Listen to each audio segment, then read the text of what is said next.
Hello and good morning.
I don't really have anything concrete to share.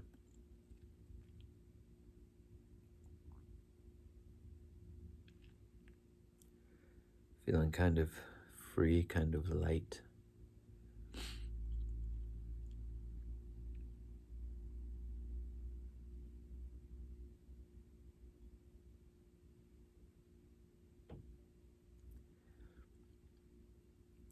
Perhaps this, on the path, one of the things that starts to happen more and more as you heal, as you surrender,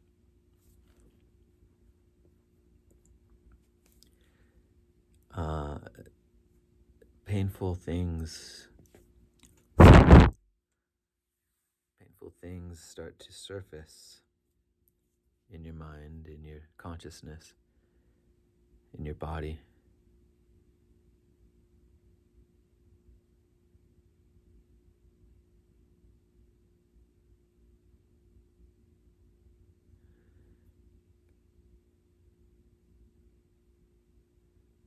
And it's a process. It's an ongoing process.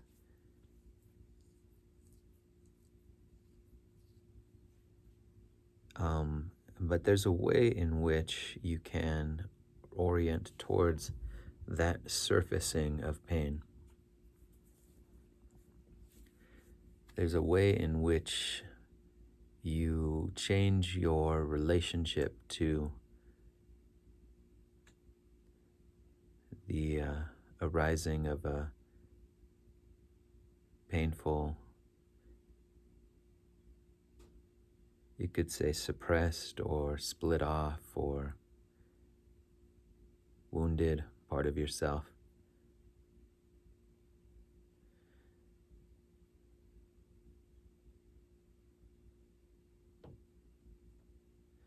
A way in which you can, on some level that is uh,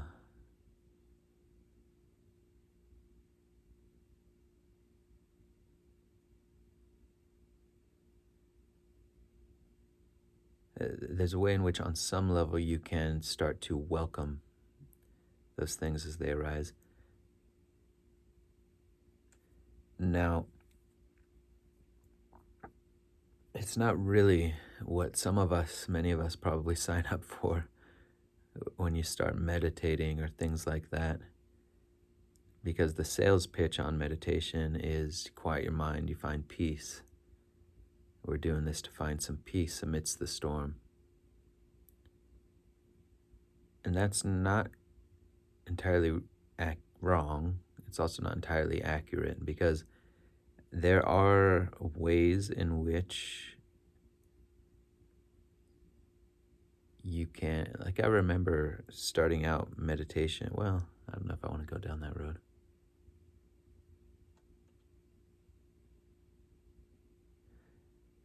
It's not entirely wrong, but it's also not entirely accurate.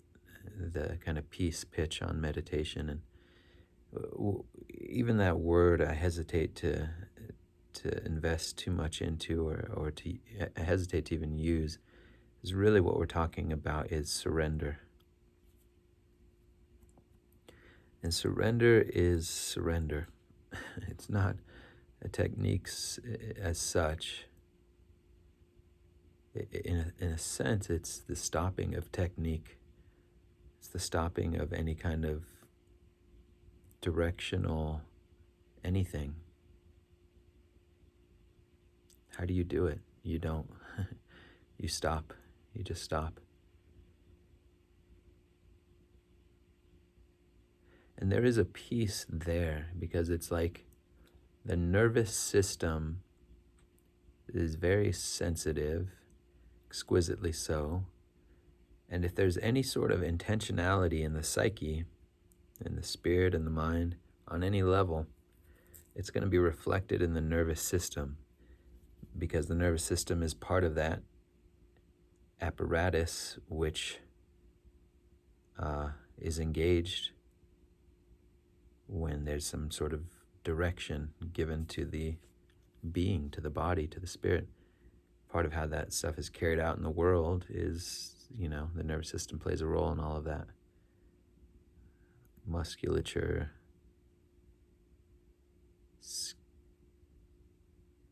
what is that word? Musculature and skeleton, but isn't there another word? Skelecature.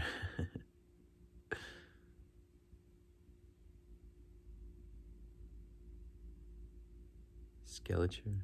Anyways, but stopping, surrendering is a full body experience.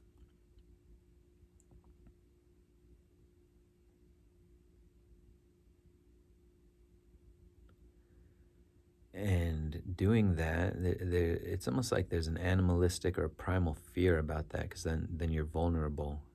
If there's not at least some part of your being reflected in your body, some kind of like readiness or engagement, it's like there's a primal vulnerability. Maybe I don't know if that's true. Let me scratch that.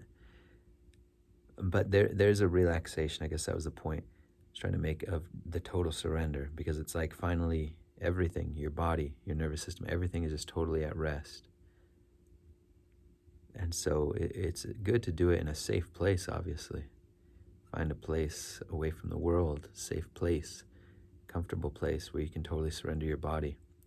Now, it's not just the body that surrenders, but that's a part of it, and that's part of the relaxation. And through that surrender, there's an opening and expansion within your being. You could say it will say within your being.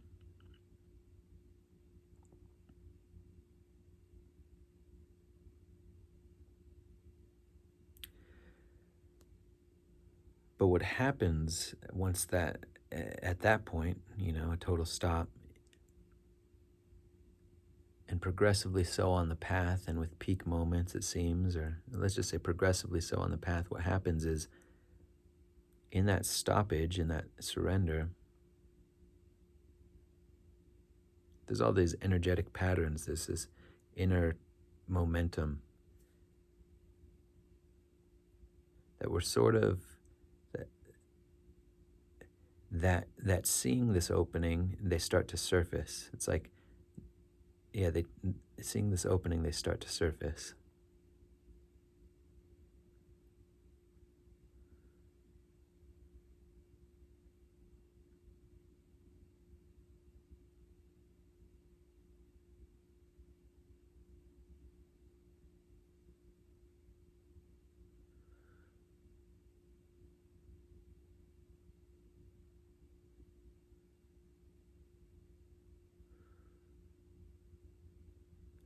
And your role in all of that is the role of the non-role. You really don't have a role in that,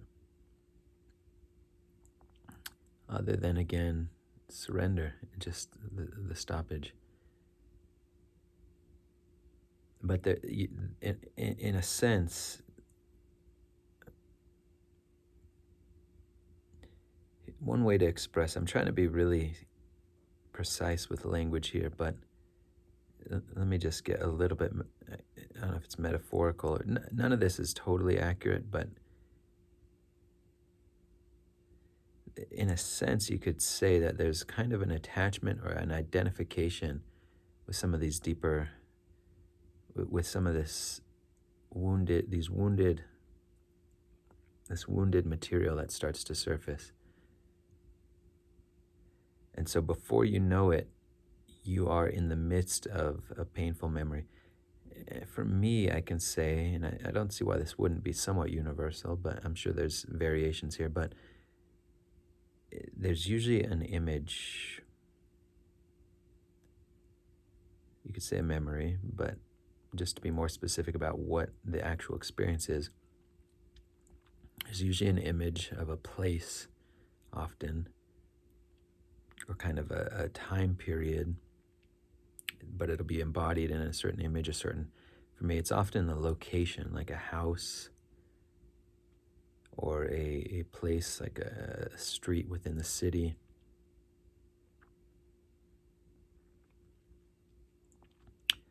And kind of connected into all that, there is a feeling tone. There's like an overall energetic signature. In the same way that there's like certain eras of our life that have or certain songs that open us up to this kind of, it's almost like these inner energetic realms, these inner feeling tones of like, oh, that era of my life had this certain feeling tone to it, this certain quality, this certain energetic signature, certain energetic impression, texture, almost a emotional or feeling energetic texture to it. A tone. So it'll be an image, it'll be a tone, energetic feeling tone.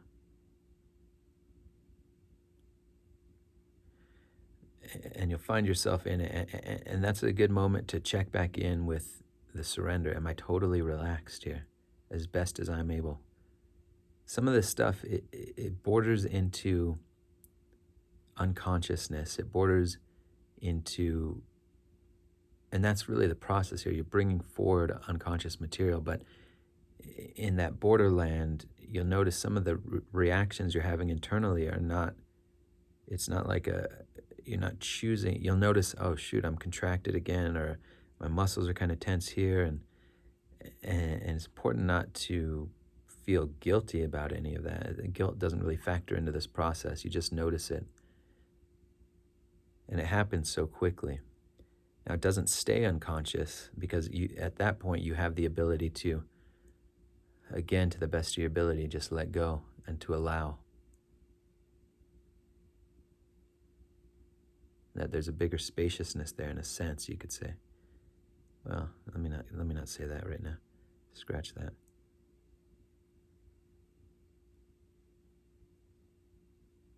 But something comes up, and you recognize, before you even realize it, okay, here I am, and I'm feeling all this, and you recognize there's a reflection in the body, and that's an entry point. You can relax again to the best of your ability. Just surrender.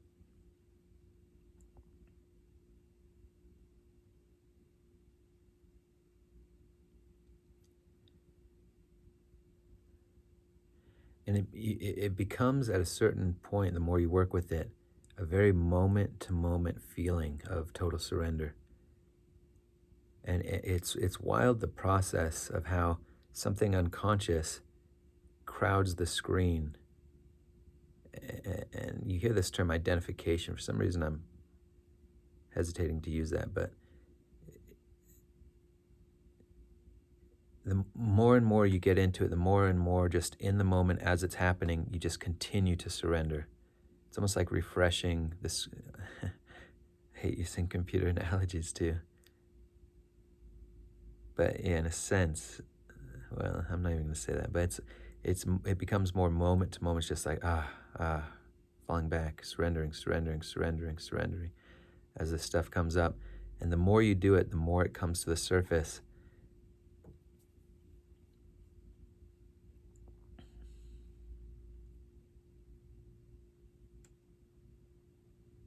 And you could say this is the disidentification process.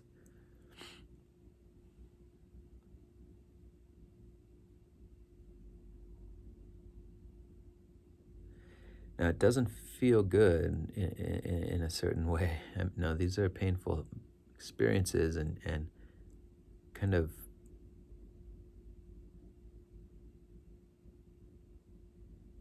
disgusting. Many of these experiences, there's a disgust, there's a grossness, there's a yuck factor. There's a grossness to some of these emotions. In a sense, it's it's almost like vomiting energetically.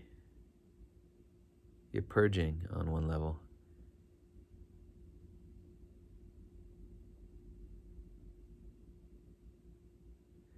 But you come to trust the process on one level because you experience the whole thing, you experience the energy. You could say you digest the energy you were not able to digest previously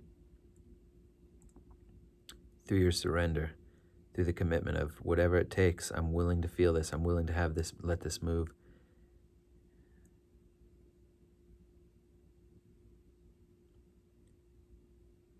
And it starts to break apart. Starts to move naturally, starts to unfold, it starts to open, it starts to break apart, dissolve, digest, alchemize, you could say, or something, transform.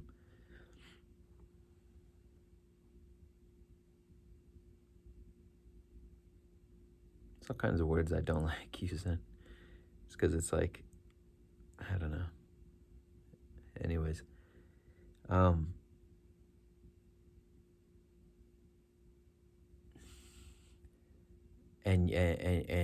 on the other side of that, as some of that stuff opens and moves, and usually what happens is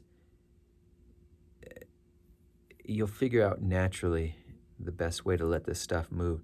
Often it has to, does it have to be? I think it does, but we'll say often what happens is there has to be some kind of embodied release. It's like the body is the surface most level of this created order on some level, this reality that we're in.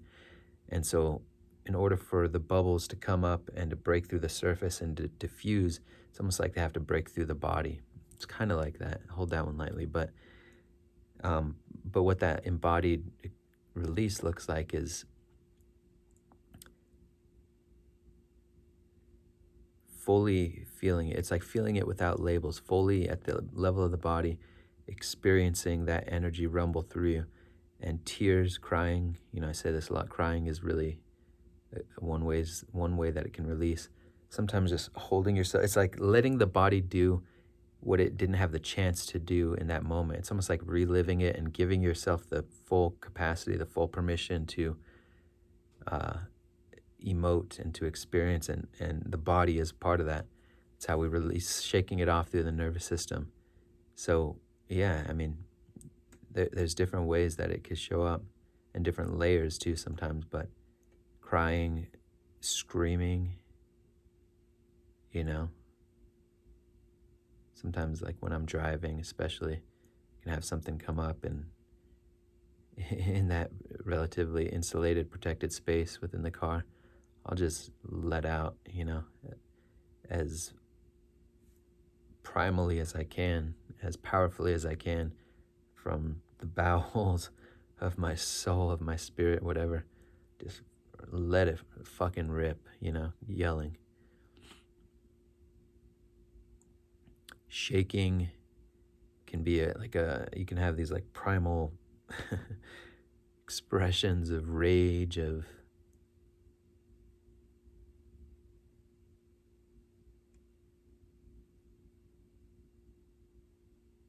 standing up, reassert. Trying to think of how to express it. I mean, so much of it is intuitive and natural that you will kind of figure out how does this energy want to express. So I probably don't need to really stress on this part so much, other than to just say, let the body express, curling up into a fetal position and just holding yourself, stroking your head, holding yourself in a really tender way. Crying again is a big one, and feeling it all throughout the body. Let the body clench up and protect itself, or, violently express itself, within context of a safe space, and not, causing harm to yourself or to anyone. But so anyways, but once you get to the other side of that, you'll find the charge. It's almost like you're discharging, and some of the charge of that memory, or that, I want to say, gestalt, that energetic impression, that feeling, tone, memory bubble, energetic bubble. It can be released sometimes all in one go. Sometimes it takes many times that it comes up, but each time you sense the charge of it lessening, fading to some extent, and you feel a certain lightness afterwards. There's like and that's an important part of the process too, is to just relax and, integrate, metabolize, in a sense, to integrate, to relax. Don't rush that part. Let the body explore this new equilibrium.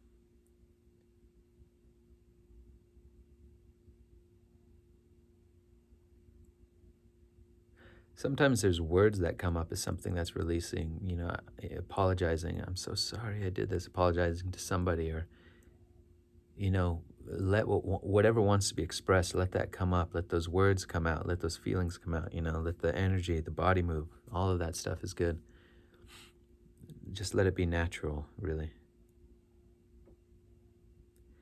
And then, but then on the other side, that kind of new peace, that new, in the same way, after you vomit, there can be a peace in the body and a relief. Forgive me, it's such a gross metaphor, but yeah, we don't even need to go down that road, but just enjoy that, and marinate, soak in that, in a sense. Feel the relief of that. Give me some of the metaphors here.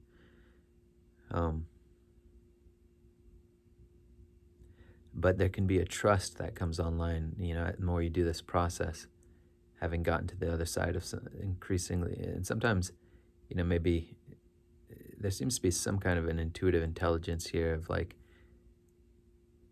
but you also play a role in this. Like, how much am I going to process through at any given moment?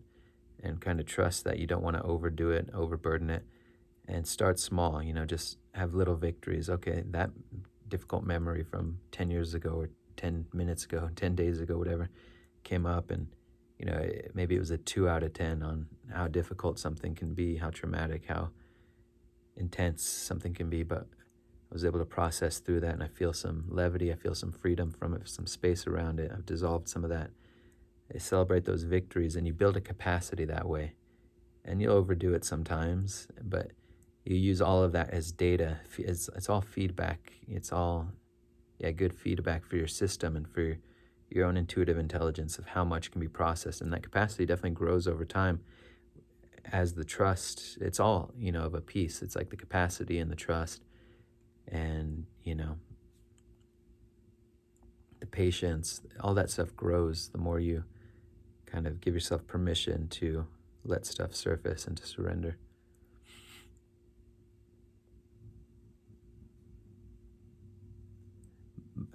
And you, again, you can reorient how it's almost like there are subtler and subtler levels sometimes. You'll find some things come up and they're ready to move, in a sense. And you'll find other things come up and they're so sort of hidden or well defended or blocked off. I don't want to over dramatize it, because it's not a complicated process, and the answer is always just to surrender. But sometimes it's almost like there's a subtlety of what's locked away, where you can kind of feel it, and there's like a subtle impression. Maybe you're starting to get an image, but it's staying somewhat on the periphery. And as you trust this process more, you can start to take. So I talked about the importance of surrender, and that's true. But there is also this other phase that I've discovered as your trust grows with the process where you can kind of intentionally seek out these, let's call them bubbles, these bubbles of energetic impressions of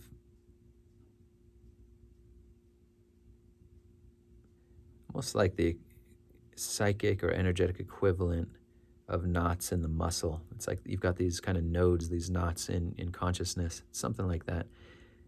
And just like in a massage, the importance of a good masseuse will kind of skillfully, help the body to relax and help the muscles to relax, but then skillfully work into the knot and start to, through pressure and through attention and through touching that place, in a careful, skillful way, help it to kind of disentangle, help it to open up, help it to release, and through that release, help it to dissolve. It's something like that. I've used that metaphor before a long time ago, but so there's this other way in which there's so much material that just wants to come up, but at a certain point, it may be useful to recognize I can kind of intentionally, with my attention, with my focus, with my consciousness, I can direct, and after a certain while, it all feels embodied. It feels like if there's any sense it's closest to, it's like a physical thing, but it's like you move into,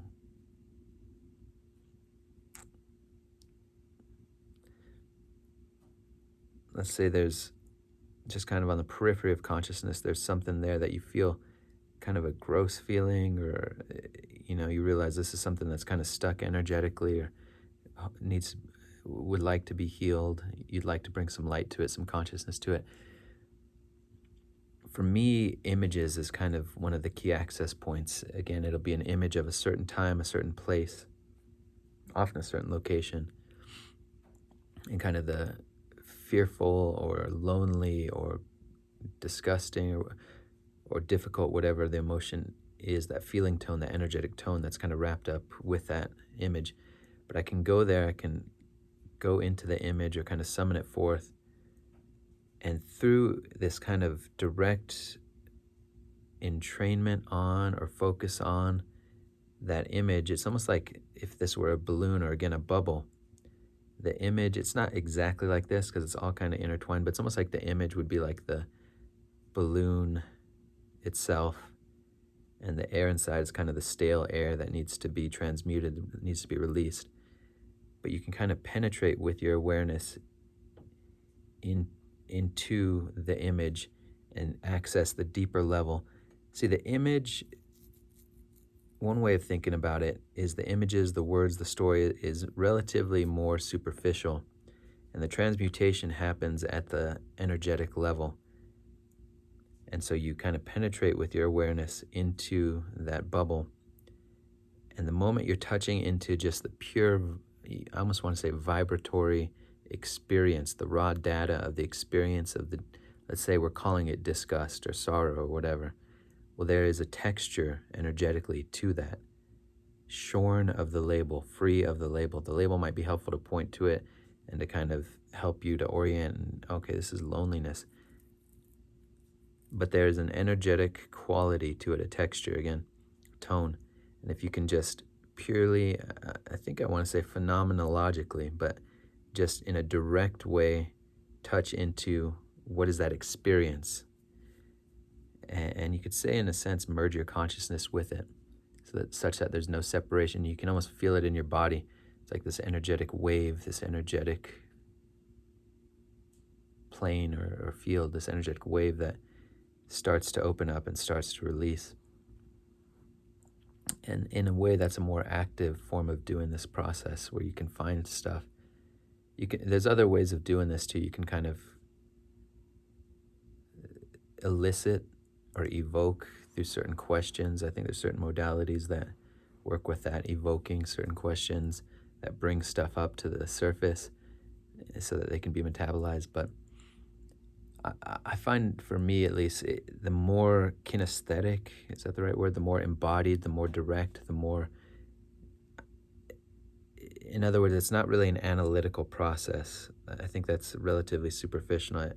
I think hopefully I've explained that that's not really what this is, but it's more about going to this. You could say the sensation of it is one way to access it, but even sensation is a label. What is that direct, raw experience of that that energy? And touching it is really what it takes. Just like with a massage, just touching into that feeling, and it starts to open up and starts to move, and you start to emote.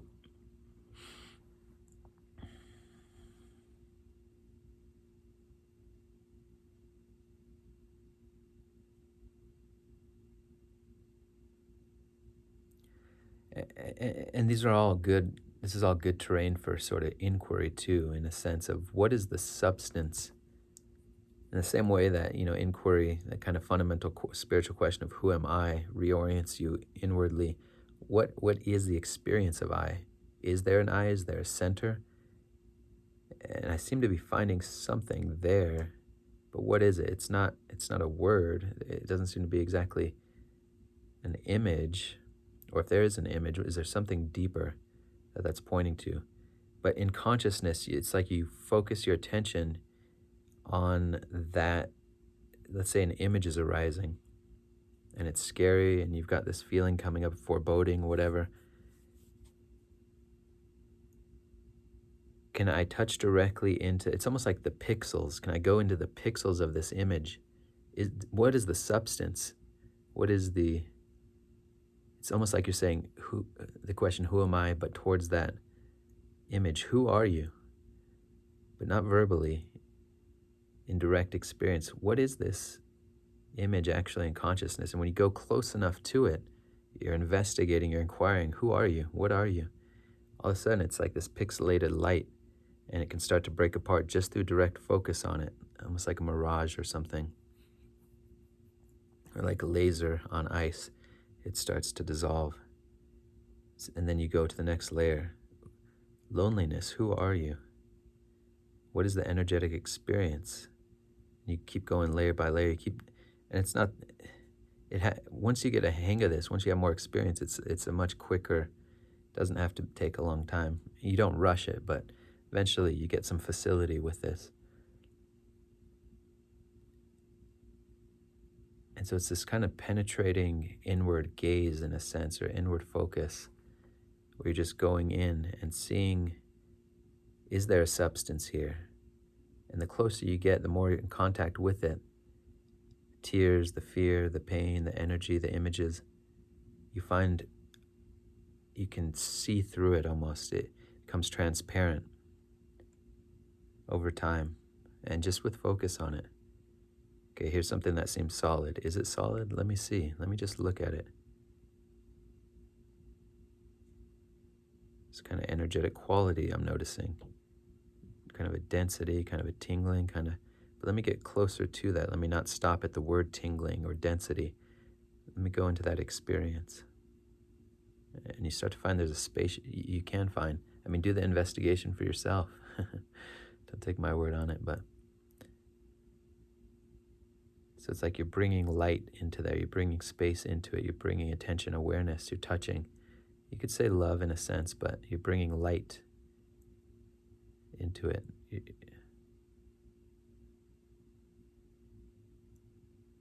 Or let's not even try to go that far labeling. Just experiment with it. See what happens. Now there are, saying all this, I'm realizing there are kind of,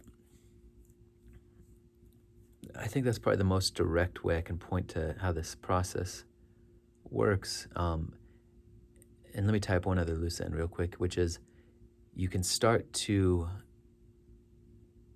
more and more welcome these experiences and have an attitude of welcoming, knowing the process, knowing it's going to feel bad. It's never that these ugly things or these broken off or rejected parts of us, it's never that the experience feels great, but you have such an overriding trust in the process, having done it enough, that you know it's for your own benefit. It's like, if you're training muscle building, there's pain involved there, right?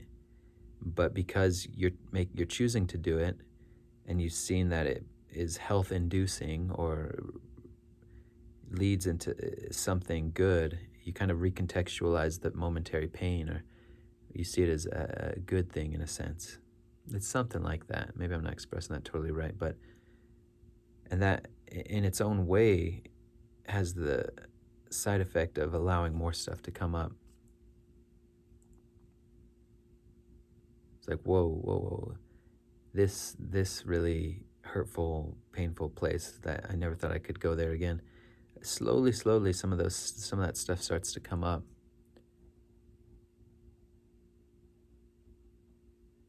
and you allow it to release.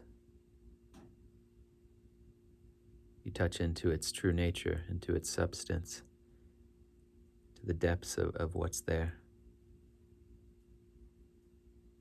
You inquire into it in a sense. Anyways, now there are other ways that are uh, secondary. I mean, that's really all you need, what I just kind of tried to lay out. But I found just naturally, and if you're on a healing path in this day and age, there's so much material out there, so many approaches, and there's something good about that if you keep kind of I